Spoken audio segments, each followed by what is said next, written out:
തൃശ്ശൂർ ഭാഗത്തു നിന്നും കോഴിക്കോടേക്ക് യാത്ര ചെയ്യുന്ന യാത്രക്കാരാണോ നിങ്ങൾ? എങ്കിൽ കേച്ചേരിയിൽ നിന്നും കോഴിക്കോട്ടേക്ക് ഒരു ബൈപ്പാസ് റോഡുണ്ട്.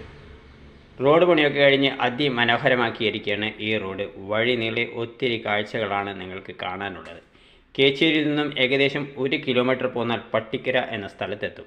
വലിയ ഖബർസ്ഥാനോടുകൂടിയ പറപ്പോട് തടത്തിൽ ജുമാഅത്ത് മസ്ജിദ് സ്ഥിതി ചെയ്യുന്നത് ഇവിടെയാണ്. സ്ത്രീകൾക്ക് നമസ്കരിക്കുന്നതിന് പ്രത്യേക സൗകര്യം തൊട്ടടുത്ത് ഒരു ചെറിയ പള്ളി തന്നെ നിർമ്മിച്ചിട്ടുണ്ട്.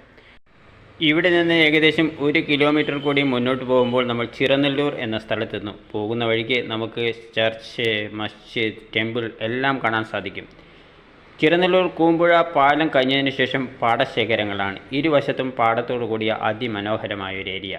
ഇവിടെ ഇപ്പോൾ വളരെ മനോഹരമാക്കിയിരിക്കുകയാണ്. ആദ്യം സാമൂഹ്യ വിരുദ്ധർ വേസ്റ്റ് തള്ളുന്നതിനൊക്കെ ഉപയോഗിച്ചിരുന്ന ഒരു സ്ഥലമായിരുന്നു ഇത്. ഇപ്പോൾ റോഡ് പണിയൊക്കെ കഴിഞ്ഞപ്പോൾ അതിമനോഹരമായിരിക്കുന്നു. സായാഹ്നങ്ങളിലൊക്കെ ഒത്തിരി പേരാണ് ഇവിടെ കാഴ്ചകൾ കാണാൻ വന്നിരിക്കാറ്. നിങ്ങൾക്കും ഈ സ്ഥലം വളരെ ഇഷ്ടപ്പെടും.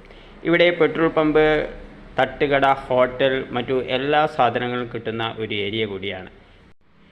ഇനി കോഴിക്കോട് ഭാഗത്തേക്കുള്ള നിങ്ങളുടെ യാത്ര ഈ വഴിയാകട്ടെ. ഈ വീഡിയോ ഇഷ്ടപ്പെട്ടെങ്കിൽ ലൈക്ക് ചെയ്യാനും ഷെയർ ചെയ്യാനും സബ്സ്ക്രൈബ് ചെയ്യാനും മറക്കാതിരിക്കുക. മറ്റൊരു വീഡിയോയായി വീണ്ടും കാണാം. Wish you all the best. Thank you.